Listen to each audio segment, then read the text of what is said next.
One aspect of the fact that Victorian society was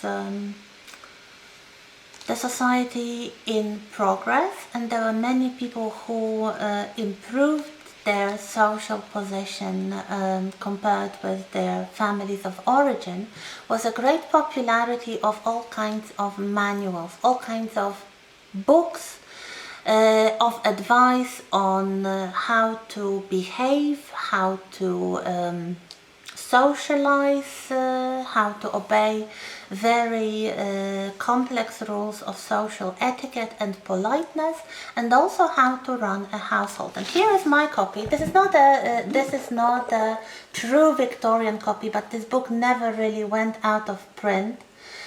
This book was first published in the 1860s, and this is perhaps the most famous Victorian manual by Isabella Beeton, Mrs. Beeton's Book of Household Management.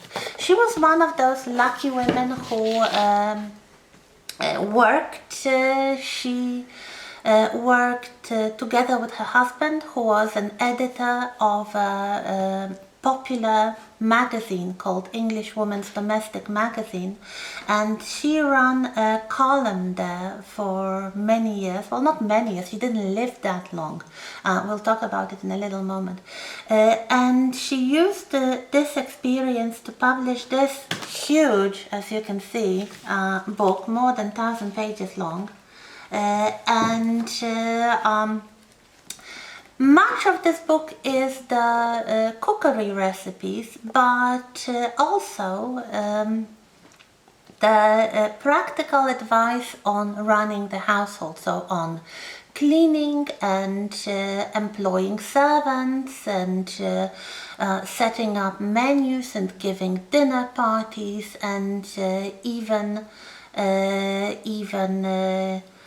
some sort of domestic medicine for various illnesses.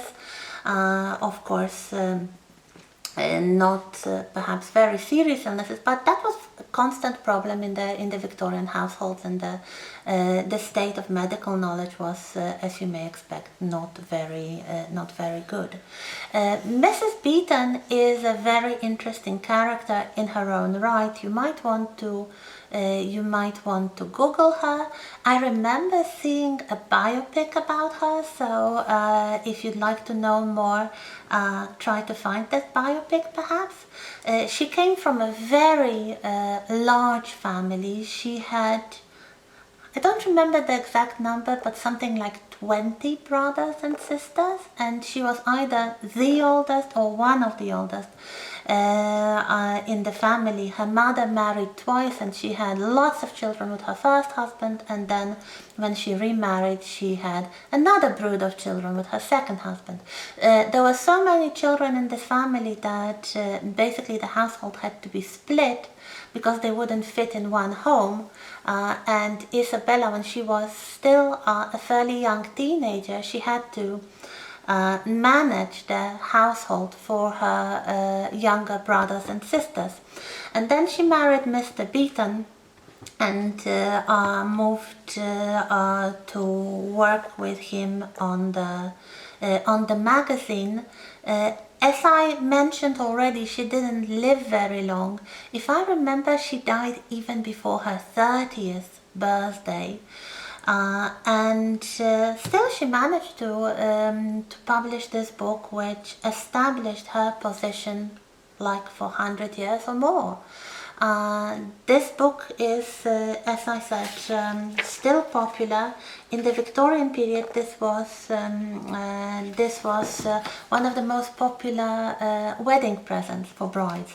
My copy comes from year 2000, but I guess you can still buy these books. I actually cooked some things from that, and it works. It still works. The managing of the household, managing of the servants. We'll talk about servants when we talk about Victorian work, which is, I guess, next week. So let us now look briefly through other subjects connected with family life in Sally Mitchell's book.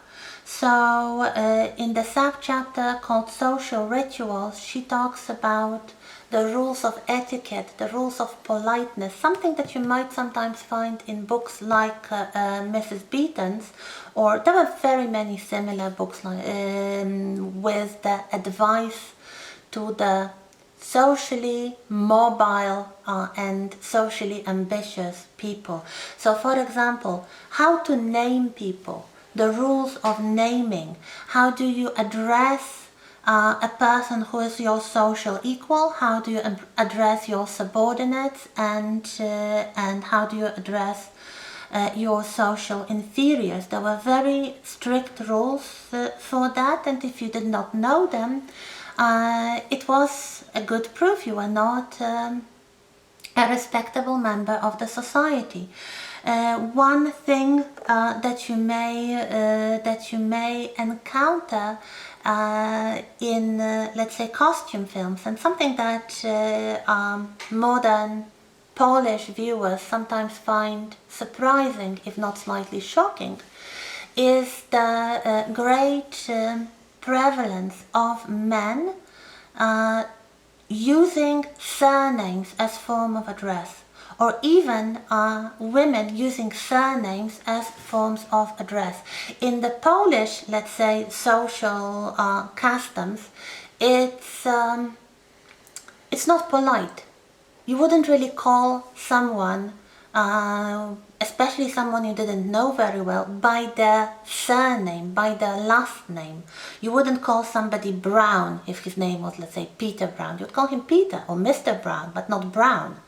In Britain, in Victorian Britain, there are strict rules which allow that. For example, between men, this was a mark of equality. So, for example, the social equals, the colleagues, the working associates, the business partners, if they wanted to stress the fact that none of them is higher on the social position than the other one, they would use exactly this form of address. They would address each other as Brown.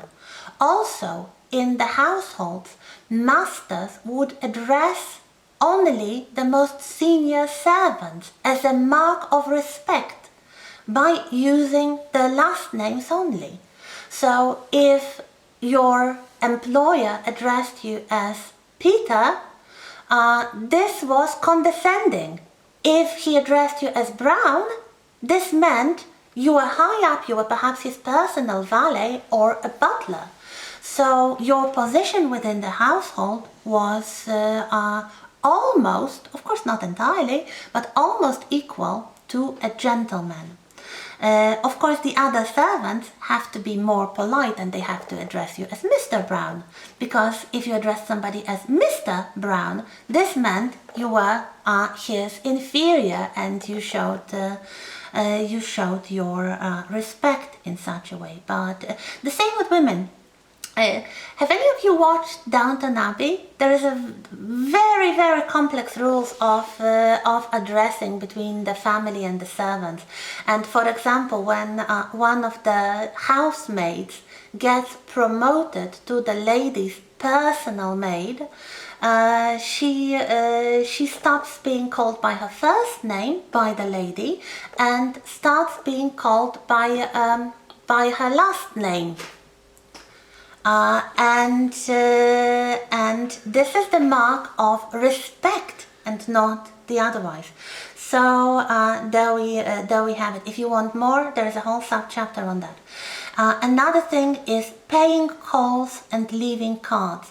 The most important social occupation of the Victorians to maintain social contacts, to maintain the kind of contacts that now are kept through let's say, social media mostly. So not between close friends or family members, but acquaintances. This was very important in Victorian society, and this was done through short personal visits called morning calls. They were called morning calls because not necessarily they were in the morning, although sometimes they could be around noontime, but usually early afternoon. And this was it was allowed socially to for the hostess to receive callers wearing her indoor clothes, her morning clothes. So even though it was not in the morning, it was still called the morning calls. Of course, the visitors who went out of their homes had to wear day clothes, but the hostess could wear her morning calls. Part of this social ritual was leaving cards, so name cards that now are used as business cards to exchange the names and company details and things like the telephone numbers or email addresses. They didn't have emails, and most of them, until the very, very last years of the 19th century, didn't have telephones, so they wouldn't really have the numbers, but the cards were used, and the cards were very important as a kind of token that the visit took place, to be displayed in the hall, to be seen by other visitors. So like you would know who are the social contacts of this family. So quite a complex thing. You can read about it in the subchapter. Then we have the chaperones. The chaperones were the assistants and let's say not really caretakers, but guardians of morality, who would accompany unmarried women, or generally young women, in social occasions like balls and events. A young lady, especially a young unmarried lady, should not be left alone with strangers or kind of acquaintances, so not family members. One of the most important things about these young women was their reputation, and if their reputation got tarnished, you would have very serious social consequences. Of course, it gets a little bit more liberal towards the end of the 19th century, but it is still taken very seriously. So a young unmarried woman, she would not be left alone without a chaperone. A chaperone was sometimes a respectable older servant, especially those higher ranking servants, like a governess perhaps, or a personal servant of the lady of the house. She could be an older family member, usually a woman, a respectable older woman, who would pay attention to the young lady during social gatherings, especially big social gatherings such as balls or dances or some, let's say, public occasions, so that the lady would not make inappropriate acquaintances with young men of bad reputation, so her own reputation would be not blemished. The last thing in this subchapter is the social season, and this is the most elaborate system that was used by the upper class during the so-called parliamentary season in London. So when Parliament was in session, which was spring and summer, sorry, not only the members of the Parliament would travel to London, but their entire families. And while the men were sitting in Parliament, the families wouldn't be involved in all kinds of social occasions, artistic events, sporting events, with the men Thank you. With the men joining them whenever they could, or at weekends. So the social season consisted of some famous important events, such as horse races at Ascot, or regattas at Henley, so sporting events, art exhibitions, but a lot of private or semi-private entertaining, theatre outings, dinners, dances, including the balls at the royal court, which of course were strictly by invitation and only for the aristocracy and their families.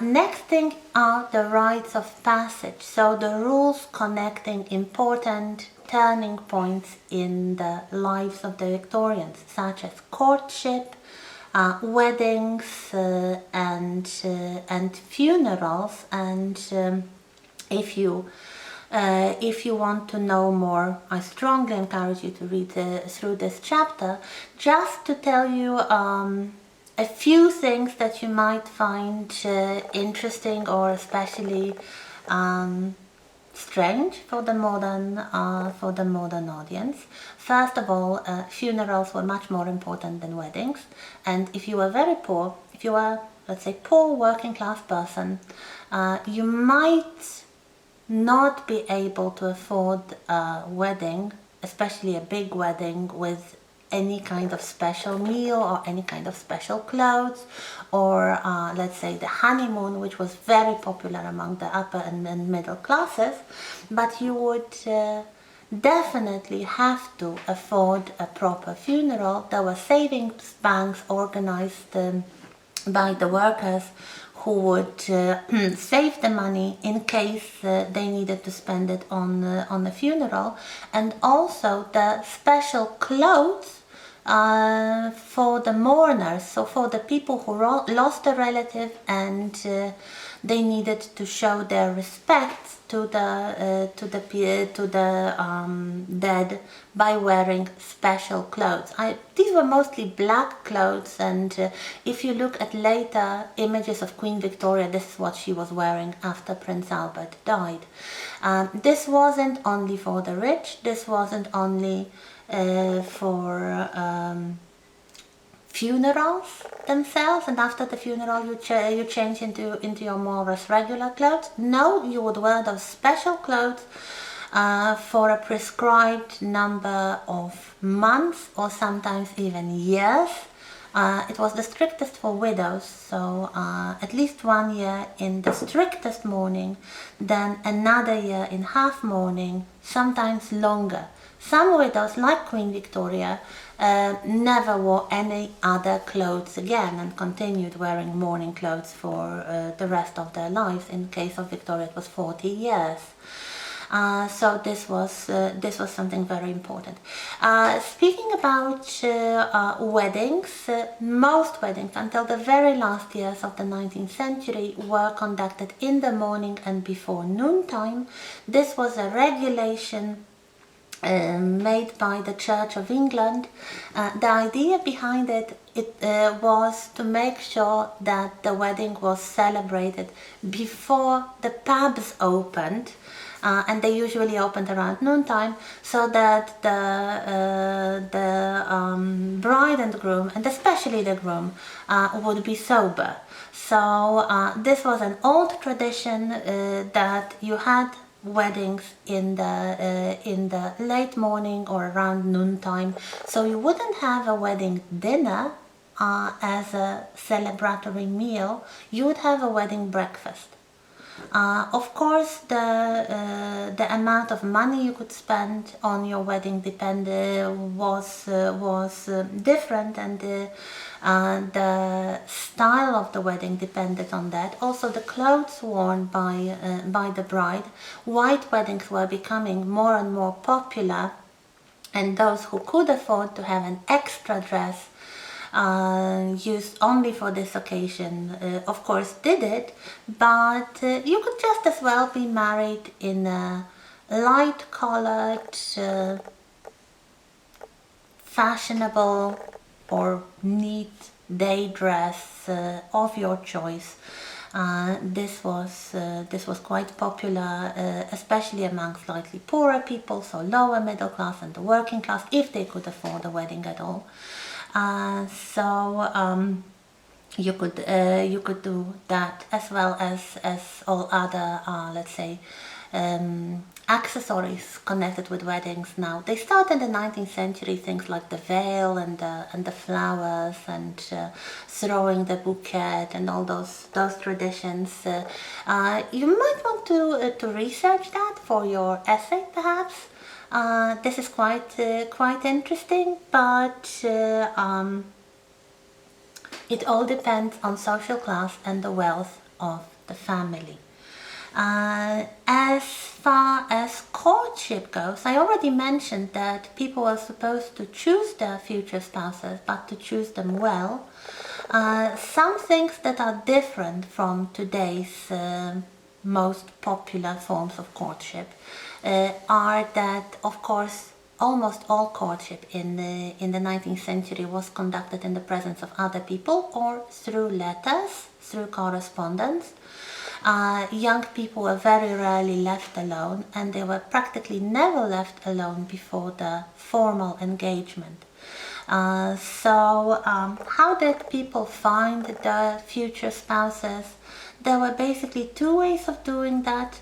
Well, you could meet your future spouse anywhere, and if we talk about private life, you can find anything, any kind of, I don't know, household arrangements and personal preferences and everything really at any historical moment. But I'm talking now about the mainstream, the kind of officially propagated ways of behavior for the Victorian society. So how did you find your future husband or wife? Most young people were educated separately, especially the richer you were, the more likely you were to be educated separately, the boys and the girls, so you wouldn't meet your future spouse at school, but very often you could meet them through your school friends.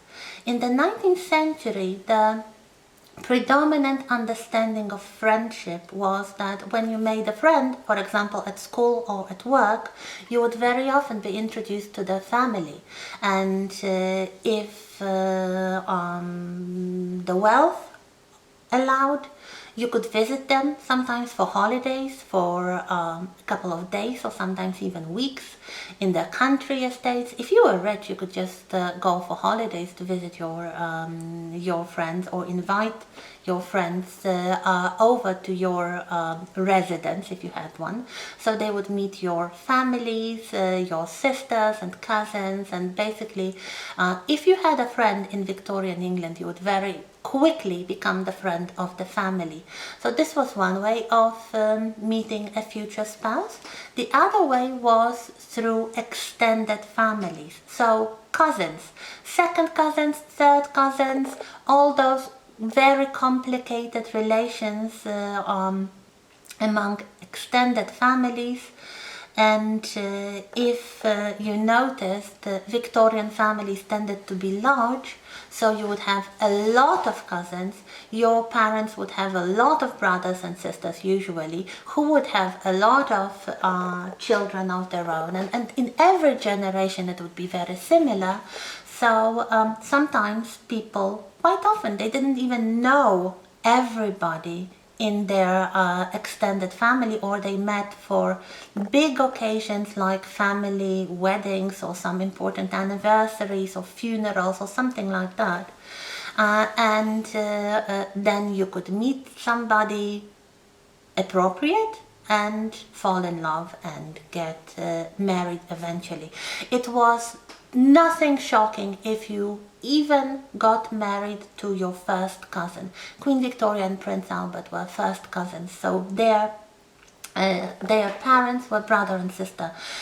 This was not against the law. There was absolutely no, I would say, emotional connection with incest or anything. No, absolutely not. It was also allowed legally, although it's not, let's say, the most popular way of finding your spouse, but it was allowed for an uncle to marry a niece. So if you have uncles, think about the prospect of marrying them. For the Victorians, it would be perhaps not the most joyous occasion, especially that very often it would include quite a lot of age difference. But age difference was nothing shocking in Victorian society. Also, there are cases when a woman was older, but this was, let's say, a bit less typical. And as I said, you could even marry your uncle. Yes, it did happen. So now let's move on to the subject of education.